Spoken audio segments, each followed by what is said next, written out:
have Matchroom Boxing Matchmaker. He was on the scene for just a classic fight. Eric Bottjer. Eric, incredible fight we just witnessed about an hour or so ago. What's up, Abrams? How are you? We're doing good. Talk about this fight that we just witnessed. Well, if you didn't witness the fight, it's a terrific fight. Rematch from 8+ years ago. Chocolatito Gonzalez and Juan Francisco Estrada. Controversial decision, I think, at the end. But, a fight that I think will beg for a trilogy because each now has won one fight. And you couldn't get a higher caliber quality performance from either guy. Obviously, my Twitter timeline's been blown up. Everyone's saying bad decision, this, that, the other. You were a few feet from the ring. What did you think? I didn't score the fight. I always watch the fight about a week later without the sound, and I score it if I'm interested in actually seeing if I disagree with the decision. I thought Gonzalez won the fight. You thought that's what most people believe, that Gonzalez won the fight. Your picture's freezing, but we hear you fine. So we'll just we'll go with that. Obviously, this day, this great fight, probably overshadowed, and you're not only you're one of the top matchmakers out there, but you're one of the top boxing historians out there. We just lost your picture totally. There you are. Now you're back. Overshadowed by the untimely and tragic death of Marvin Hagler. I know, Marvin Hagler is a guy that I'm sure you knew very well, being that you guys were at the Hall of Fame together every year. What are your recollections, your thoughts on upon hearing this news today? Yeah, stunning, obviously. Marvin Hagler was always the picture of health. He's only 66 years old. I know there's a lot of rumors out there about why he passed, but nobody knows yet. It just happened, literally a few hours ago. So I would disregard anything you hear about that. I was in conversations I've had tonight with friends that are in the business. It just reminds you of, even though these guys were immortal from what they accomplished, in the boxing ring, they're very mortal otherwise. Has to be really stunning news for his rivals, Ray Leonard, Thomas Hearns, Roberto Duran, that, this man who was just 66 years old passed away. So it just reminds you about how important life is, how important the time that you have here on Earth is. And I'm sure those three gentlemen at least are thinking about it. They're probably not going to sleep very well tonight. Just not out of fear, but just out of their memory and how much Hagler meant to them in their lives. We've also lost in the last year guys that Hagler fought: Juan Roldan, Alan Minter. This is a generation of fighters that are leaving us, and it's very sobering. Yeah, you mentioned the four kings and everything. Sugar Ray Leonard looks like he just got out of the ring for his last fight. He still looks good, and So Hagler, does Hagler. yeah, so did Hagler. Yeah, it was very shocking. A lot of information, probably a lot of misinformation, like you said. People jumping to conclusion on the why and how, and I'm sure some of that stuff will come out. I just saw a note on TMZ that they took him to the hospital, that he had trouble breathing today. So I don't know how true that is, or what that has to do with it. Let's get back to the fights that you were at in Dallas, Texas tonight. The 3 Ring Magazine World Championship fights we just mentioned about Chocolatito and Gonzalez, and you've been to a million fights. Is this a memorable fight for you? Yeah, it's a memorable fight. It's the first time I've been around Estrada in his camp. I've been around Chocolatito a couple times now. Just two lovely people, and their camps are just very professional and enjoyable to be around, enjoyable to work with. You don't always get that, and to have that together in a fight like this. And you saw Chocolatito's reaction after the fight. He didn't say bad decision. He didn't say I thought I won. He was just very graceful, and that's not phony. Not everyone is like that, and that's fine. But I can't say enough about either one of these guys, and not only their performances in the ring, but the way they conduct themselves outside the ring. Obviously, the immediate thought is for the third fight, the trilogy, and I know there's a mandatory with the Thai fighter Rungvisai who won last night. I know you and your company have relationships, I believe, with all three fighters, some sort of relationship. I don't know how much you can say or whatever. I mean, I know they just got out of the ring. You think the third fight is next, or you think the mandatory? I mean, what do you think may happen now? Well, you really can't go wrong with either one. So it really depends on, um, if there's an overwhelming interest uh, among the powers that be to do the third fight immediately, you have to satisfy Rungvisai. And Rungvisai not. I mean, he's beaten Chocolatito twice, so it's not like it's a letdown if he gets the fight with Estrada next. So you really can't go wrong either way. But you're right. This just happened a couple of hours ago, so it has to play out. There's no decision, and it hasn't even been discussed, quite frankly. So Yeah. Let's just real quickly touch on the rest of the card. Jessica McCaskill makes it 2-0 against Cecilia Breakhouse. I thought she fought well in the terms that she had a game plan to kind of always catch Breakhouse on the way-in and caught her with a bunch of right hands. What are your thoughts on that fight? yeah, I mean, Cecilia had a lovely career. She's 39. She just like all of us, she got old, and Jessica's 36, but she's a young 36. She's had a third in the fight Cecilia has had, and she. The first fight, I don't know if you guys saw the first fight, but the first fight was very close, could have gone either way. But Jessica won the second fight, there was no doubt. And, kudos to her. I mean, she's accomplished quite a bit in a very short amount of time. So she's got a lot of options available to her going forward. And then the third big fight of the night, Kayaguchi was making his United States debut, the 108-pound world champion. That was shaping up to be a pretty good fight before the hand injury with Vega. Kiyoguchi's one of my favorites. I mean, just being around him all week. He's been around combat sports all his life. His father was a karate teacher, and you can tell he's just a natural fighter. Terrific talent, terrific conditioning. Vega, very tough guy. But I'm really, like a lot of Americans, I'm not really high on a lot of the smaller guys. When I say smaller guys, I mean, obviously Chocolatito and Estrada are smaller, but Kayaguchi, 105-pounder moving up to 108 pounds, that's about as tiny as you can get. Man, I can't wait to see him fight again, I'm telling you. They were making note on the broadcast a few times that Vega is 4'9". Have you ever seen a fighter that short? It's 4'9.5". Oh, sorry No, about guy, that. a guy that size, you got to give him the half. Yeah, baby Jake Matlala is actually the shortest champion in history. And I actually made some of his fights back in the day in the 90s when he was with Rodney Berman and Cedric Kushner. He was 4'10". So Vega, if he had actually won the title tonight, would have been the shortest boxing champion in history for a man.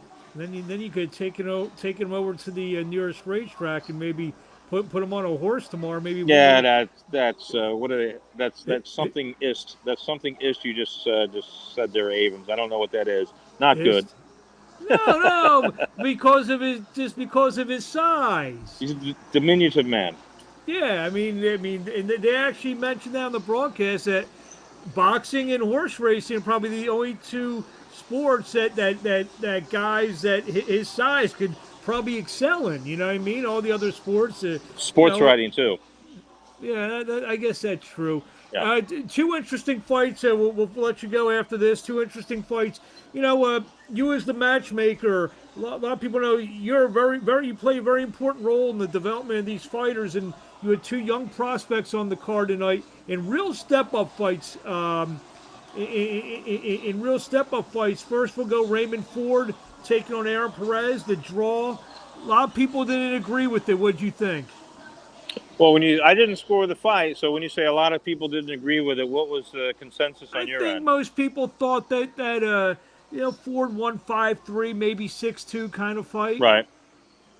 So I thought Perez took an early lead. I wasn't again. I didn't score these fights as I'm watching them. I'm looking at other things, and I'll score them later. But I thought Perez took an early lead, and I thought Ford came back.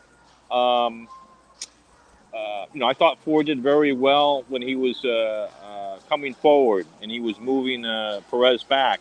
But Perez is a very experienced amateur. He comes from a family of fighters. Um, he maximizes his talent. He knows how to fight. It was a terrific learning experience for Ray. He's terribly disappointed at the draw, but he can't control, what the judges do. And, the bottom line to me is, does he walk out of there a better fighter? And I think he does. And then the other fight, Austin Ammo Williams against Dennis Dudley. He took on a real veteran in there tonight and had a very solid performance. He didn't get the knockout, but he hurt Douglas a couple times during the fight. I mean, that's a fight, a real development fight for him, in my opinion. Yeah, that's correct. Douglas got 4 times the pro experience to Austin Williams. Um, He's fought a world champions and yeah, all, those kind and of he, guys. yeah, absolutely. And he was nailed, a few times flush, and he dealt with it. He learned how to deal with it. He hurt Douglin badly in the 7th round, and I thought he handled himself well in that situation. He kept his head. Douglin's a veteran, and and he could fight too, and he got himself out of there. But Austin, to his credit, didn't go crazy and did the right things to try to put that guy back into trouble. And this was his 8th professional fight. In his 18th professional fight, he probably ends that fight. When you're making a fight like that, and I know Douglas was a late replacement. When you're making a fight like that, is this what you envisioned? Is this the type of fight that you envisioned when you call a guy like Dennis Douglas who had 29 fights? He had 8. I think he was 22-7. Correct. Is this the type of thing you're hoping Williams gets hit a couple times and you see what you kind of have with him? I'm hoping he learns. I mean, I'm not hoping anyone gets hit, so to speak, but I'm hoping he learns. I understand what your question is, but I'm just putting it a different way. Um, I'm hoping he learns because the only way you get better is to learn. So if he would have knocked Douglin out in 40 seconds, or he goes 8 rounds with him, as long as he learns in the fight, and he learned a lot tonight.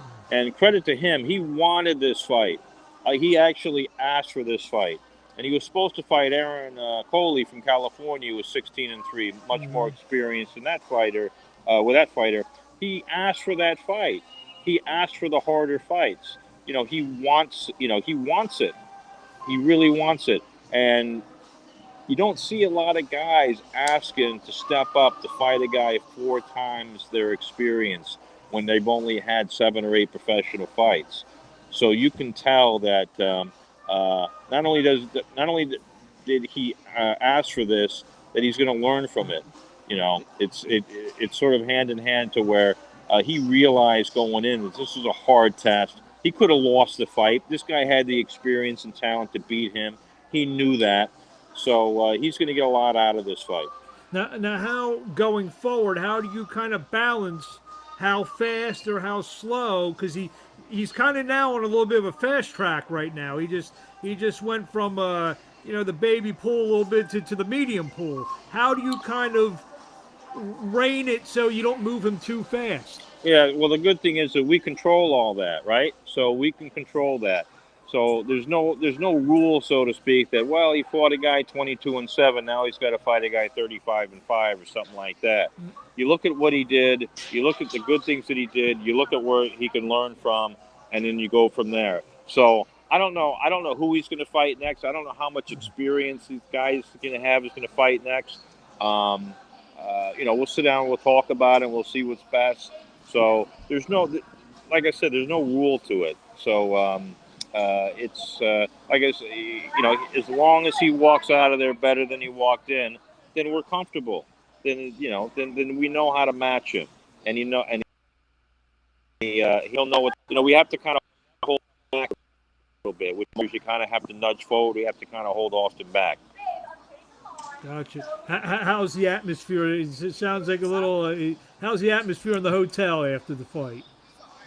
Oh, we're not at a hotel. I'm standing outside Oh the wow. American Airlines arena. There's some sports bar here that's very loud, and there's some very drunk And no, people walking around here that I'm trying to no, avoid. no, And no one wear masks.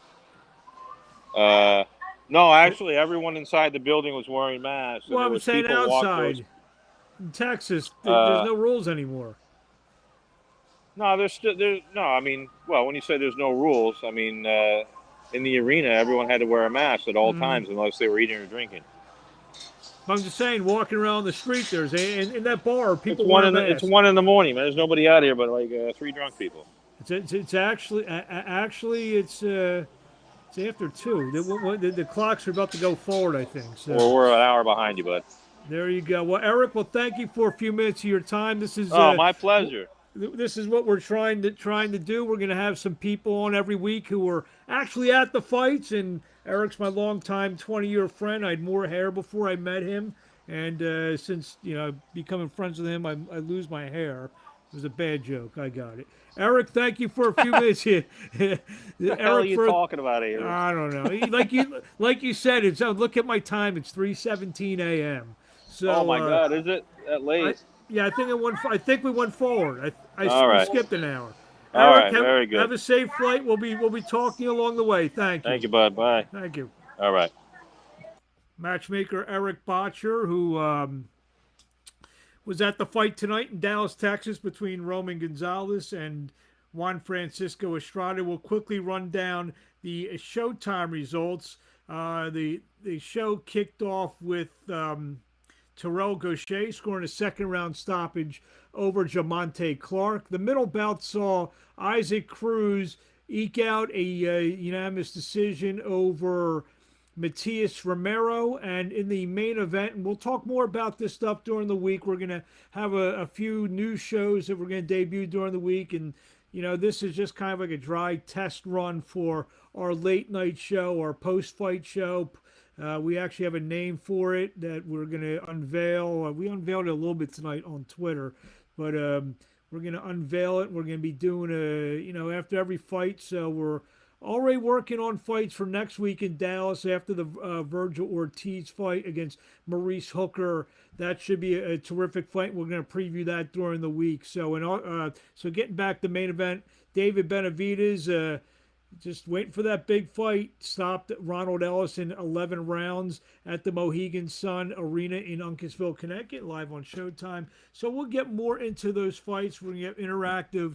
We got some prizes lined up for fans who want to stick with us late night. And if anyone has any questions on the chat here, feel free in the next minute because can't believe it's 3:19 in the morning. It went from 2 to 3. It went from like 1:50 something to 3 o'clock in just a matter of this because I guess we're on the daylight savings time is spring forward. So everyone out there who watched the fights tonight, hope you enjoyed the fights. Unfortunately, it came on a night where marvelous Marvin Hagler passed away, and that is going to take a lot of sting out of this classic fight that we had tonight down Dallas and on the zone. So for Eric Bottjer, I'm Mark Ames. Thank you very much for tuning in for this first edition of our late night boxing show, and we'll unveil the name next week, early next week. Thank you very much, and have